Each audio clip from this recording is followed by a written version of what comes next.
grows courage. These things add up. Your one thing and my one thing. His one thing and their one thing and her one thing. Any liberation, all liberation, is collective liberation. Our freedom is bound with yours and yours with mine. I invite you to rise in body or spirit, to join our voices in our opening hymn, Enter, Rejoice, and Come In.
Notice now this flame, seemingly so singular, flickering unfettered, dancing all alone.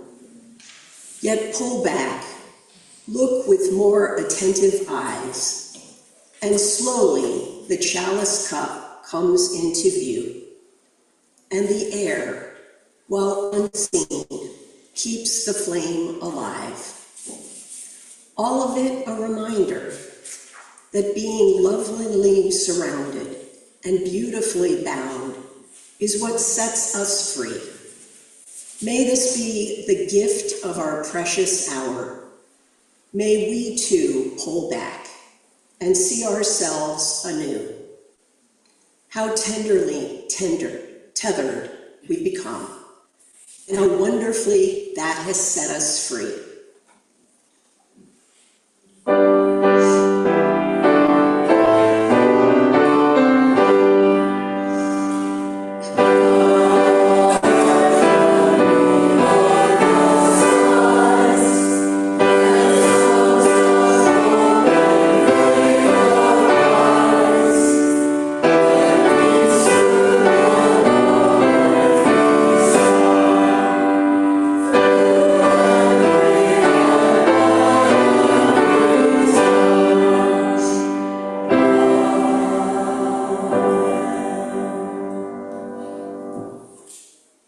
Now it's time for our story for all ages. Our story today is The Beautiful Tiger by Christopher Buse. There once was a beautiful and powerful tiger. One day she was captured by a mean and cruel man who put her into a cage. The man kept the cage in the jungle, not far from his house. Every day, he would bring out a bowl of water and some food for the lonely tiger. Sometimes the tiger would see her own reflection in the bowl of water, and she would say, "My, I must be a beautiful tiger." When the man heard her say this, he would lie and tell her, "No, you are not a beautiful tiger. You're very ugly. You're a pitiful creature." Sadly, the tiger would believe the man. Some days after she ate her food, she would walk back and forth in her small cage and feel energy and power moving through her body. And she would say, "My, I must be a powerful tiger." When the man heard her say this, he would lie and tell her, "No, you are weak and puny. You're a pitiful creature." Sadly, the tiger would believe the man. Then one day, when the man was nowhere around, a lion happened to walk by the cage. The lion saw the tiger inside and spoke to her. "Beautiful and powerful tiger, what are you doing lying about in that cage?" "Do not make fun of me," replied the tiger. "I know that I am neither beautiful nor powerful." "I'm not making fun of you," said the lion. "You are surely the most beautiful and powerful tiger I have ever seen. I'm only surprised to see you lying here when you are clearly strong enough to break out of that cage." "You really think I could break out of here?" asked the tiger. "Quite easily, I should think," replied the lion. The tiger was not so sure at first. She had been told so many times that she was a weak and pitiful creature. But suddenly, it seemed that she could feel energy and strength moving through her body. She began to pace back and forth in her cage, and then, almost without thought, she leapt against the cage door, and it flew open without any resistance.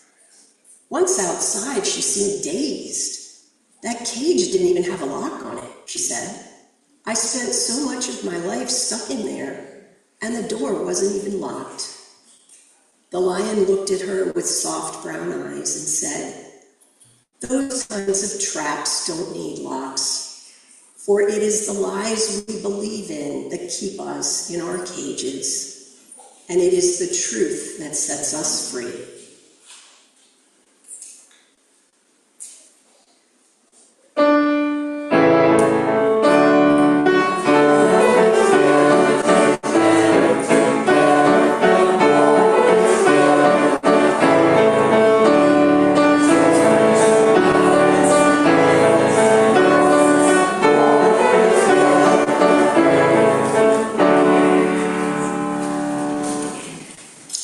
Please remain seated for our prayer hymn. Number 1053 in the teal hymnal, "How Could Anyone?"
As we go into prayer and meditation, we hold in our hearts David Fu and his family.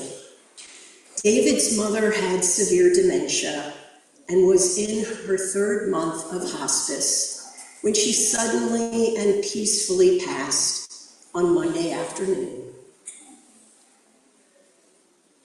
In the silence that follows the prayer, you are invited to come forward and light a candle for any joys or concerns you hold in your heart this morning. As believers in justice, woven into a single garment of life, making us one with the human family, let us rejoice for those who safely passed through the shades of night towards the daylight of freedom. Spirit of all possibilities, may we be blessed with true freedom.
light a candle for all the joys and concerns of those beloveds joining us virtually, and a candle for all else that we hold in our hearts and minds this morning.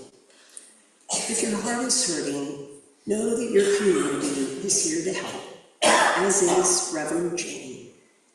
Please reach out with any needs.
Hear the words of Paul Dalzell.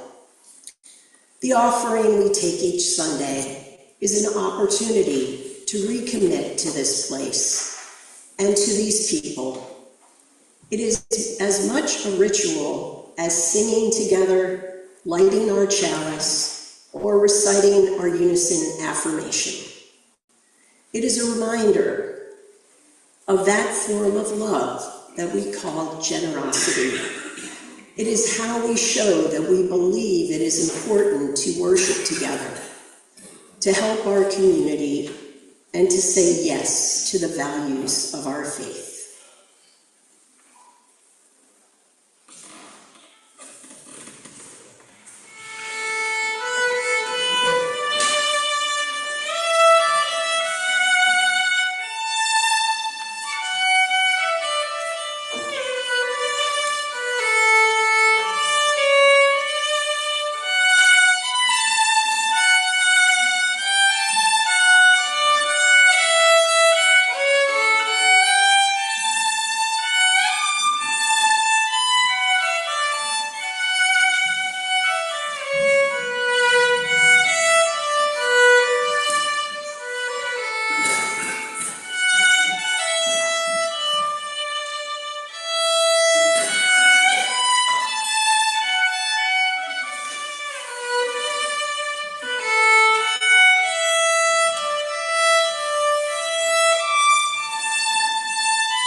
For all that you give and all that you do for our church and its wider concerns, we give thanks.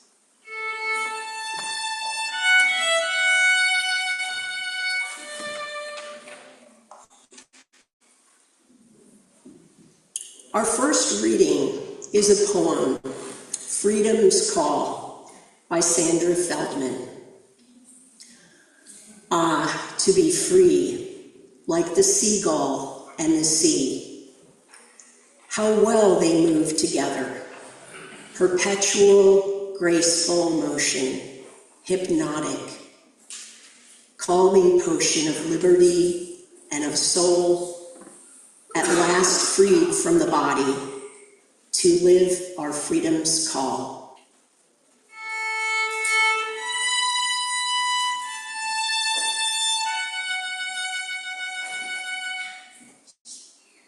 Our second reading is another poem, Freedom, Carmilla Walker. The freedom to have my own mind without others trying to influence me. The freedom to be loved and not hurt. The freedom to be accepted and understood. The freedom to make mistakes and not be judged. The freedom to walk with my head held high and confidence without others trying to tear me down. The freedom to be me. I invite you to rise in body or spirit to join our voices in hymn 170, We Are a Gentle, Angry People.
I am in the privileged position in the United States of being a white, middle-aged, heterosexual woman of Western European ethnicity. In most situations, I'm not seen as a threat and am assumed to have good intentions, unlike many of my sisters and brothers who are othered. That said, I'm still subject to the interpersonal and intrapsychic struggles with freedom. I think that's why I identified with the struggles of Black people. Reading the autobiography of Malcolm X as a 14-year-old, and having empathy for those struggling with mental health and substance abuse problems. As a young child living in New York City, I witnessed people sleeping on the sidewalk and behaving in an odd and scary manner to a child. You see, I felt oppressed growing up with a volatile father who could be loving and encouraging one minute and critical and humiliating the next. I always felt this tension and consequently felt a sense of dis-ease and anxiety. Sometimes my self-esteem was enhanced, but the next minute torn down. As a result, I have struggled with feeling free within myself, particularly during stressful and emotionally demanding times. I tend to connect with self-doubt and low self-esteem at those times, making it difficult for me to change my attitude about myself, feeling entrapped by negative attributions of myself. At other times, I feel released from those negative self-attributions and feel lighter and free to be myself and connect with the people and the environment around me. It is during those times that my brain works most efficiently and I am inspired by goodwill and creativity. I feel concerned about and loving towards people. I enjoy problem solving and using my creativity to enhance the richness of my experience. At this moment, I'm feeling relatively free and at peace, despite all of the bad will and violence in the United States. I never could have imagined the world we are currently living in, with authoritarian actions by the government and backsliding into oppression and violence against the other. That is the problem right there, that we do not see ourselves as one people in an interconnected world with all living things. Our UU values emphasize the oneness of everything, which I hold dear. It is such a simple concept, yet there is such resistance to it, leading to a lack of freedom imposed on people and damage to the environment. I agree with Pastor Laura's remarks that we are not free as individuals unless everyone is free. I am not truly happy having what I need, seeing people suffer from violence, illegal imprisonment, lack of housing, adequate education, health and mental health care, and enough money to provide a decent standard of living for themselves. I think those who pursue more and more for themselves at the sacrifice of so many cannot truly be happy either. I do not want to live in a country where people are othered and deprived of what they need to lead a life which would allow them to be free, to be themselves and to add their gifts to the world. That is why I have become an activist and am supporting organizations which fight for everyone's rights. It has been uplifting to march with many people who are supporting a variety of causes which promote freedom and care for others and the earth. I had a particularly uplifting experience going to the May Day protest in Baltimore with my 27-year-old son, Chris. We marched with the Democracy Anti-Fascism group, along with mostly older, white and gray-haired people who have taken to the streets to make their voices heard. It is powerful to all chant together, "This is what democracy looks like." while marching together, protesting an increasingly authoritarian government. It sends a message that the people do not agree with what the government is doing and have banded together to protest it. There were several other marches at the same time, which all coalesced together in McKeldin Square across from the Inner Harbor. There were many speeches which included groups supporting the rights of immigrants, workers, students, and innocent civilian Palestinian adults and children. There was a call for the majority white protesters to fight for those in Baltimore who have historically suffered by living in communities racked with poverty, violence, poor schools, and environmental conditions leading to poor health, such as a high incidence of asthma in children. I can't believe that it would be okay with anyone to have so many people suffer due to income and environmental inequality. I think the pursuit of more and more wealth leads to chronic feelings of having to fill the emptiness of the soul. Perhaps those who are in positions of power and great wealth are not really free, but enslaved by their own emptiness, attempting to fill themselves up continuously to avoid the hole inside them. Wouldn't it be a much freer and better world if everyone had what they needed to shine and create a caring community which nurtured people and their gifts? Please rise in body or spirit to join our voices in hymn 118, This Little Light of Mine.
Now is the time for happiness, to stand up, unbowed the shoulders, unbend the back, and look straight into the world. Now is the time to finish mourning, to cast off sadness, and any sullen role, and claim the title of hero, heroine. Now is the time to crack the steel cages, that all should be free to guard their going in peace. Now is the time to discover each new molecule of the upturned self, pressing its seeds into the fertile earth.